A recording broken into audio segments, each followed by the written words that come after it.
There are a couple kids that come to mind when I was working within juvenile probation. One of them, unfortunately, lost his life from a drive-by shooting outside of his home.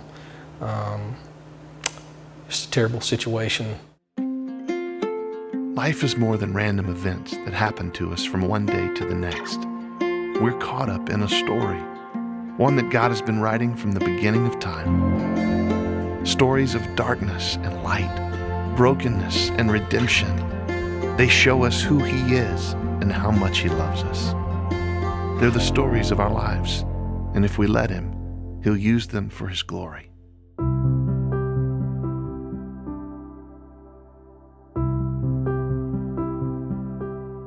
Grew up in a Christian home, was saved at the age of 10. Really started searching and seeking, studying God's Word the way that I really needed to when I was a college-age student. And I was always drawn to want to work with children in the area of juvenile probation. And an internship working in juvenile probation was the catalyst that God ultimately used to start Soaring Wings.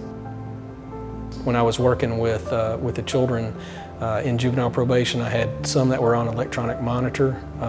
I was actually in charge of doing some of the electronic monitoring and putting them on, taking them off. And I was in and out of the schools, I was in and out of the homes, working with the children, working with the parents.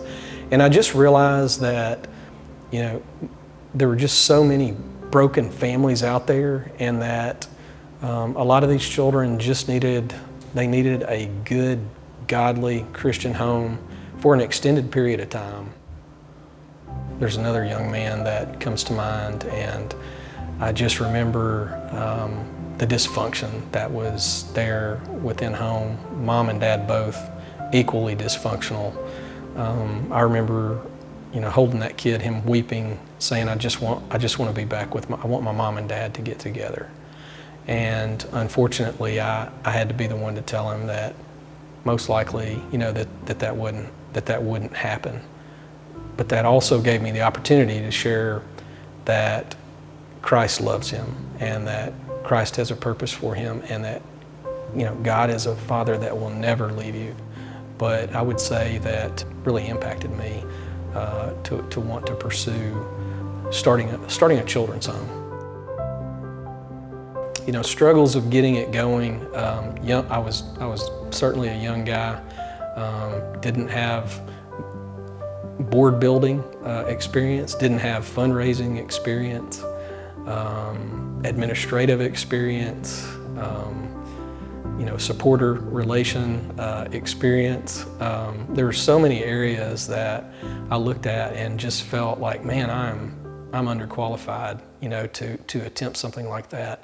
But God just kept instilling in me over and over and over again, hey, you may not have everything naturally that it takes, but I'm going to give you supernaturally what it takes if you will just follow me and do what I've asked you to do. And so that's what we've done over the years. So Soaring Wings, we exist to take care of children that come from families in crises. And when you look across our nation, you see a lot of families in crises. Addiction problems are one. Homelessness, you know, is another. You know, severe poverty and homelessness. Illnesses in which there's no other family members to take care of children, you know, at that time. But we're here to help put those families back together whenever that's possible. A kiddo that he came here as a 14-year-old, and as we were interviewing him to come to Soaring Wings, we were talking about the devotional life in the home and going to church. And he told us that he liked what he saw, but he said, I don't believe like you believe. He said, I am an atheist. And that's when I told him that that's okay, as long as you're willing to just sit and listen during the devotional time at home. And as long as you're willing to go to church with your family, that's okay. And he had a lot of people praying for him. And within a 6-month period, this same kid gave his heart to Christ, and he got gloriously saved. And not only is he a role model here at Soaring Wings and at school, I really think that his mom is going to, I think she's got the capability, and I think we're really going to see great results with her. It's really neat to be a part of that. So I remember very distinctly God telling me this. He said, Andrew, don't ever forget why Soaring Wings exists. And it exists to get the children out of the ditch that life puts them in. Don't you ever forget that. It's a total team effort, and there's a lot of moving parts, and it's messy at times. But man, you know, there's beauty that does come from ashes, and that's what we see out here.